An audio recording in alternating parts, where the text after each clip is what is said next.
Jamal gimana nih Jamal? Lihat ya bapak-bapak aku. Jamal Venom. Nah, ini udah hari keempat, kita mau lihat si Jamal kayak mana sekarang bentukannya. Buat kalian yang nanya, tepungnya pakai yang protein apa? Maaf ya, itu lagi ada yang renovasi sepertinya di sebelah. Aku pakai yang protein sedang, tapi aku sempat baca sourdough tuh bisa pakai tepung protein sedang ataupun tinggi. Tapi kalau kalian mau nanti aku share linknya.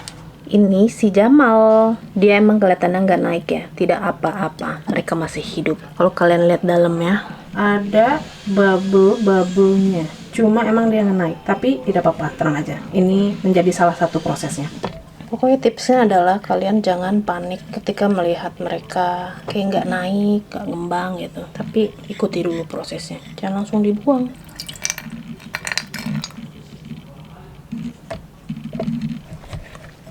Udah diaduk, Jamal udah siap bobo. Kita balikin ke kamarnya. Tiba-tiba hujan gede. Jamal gimana nih Jamal?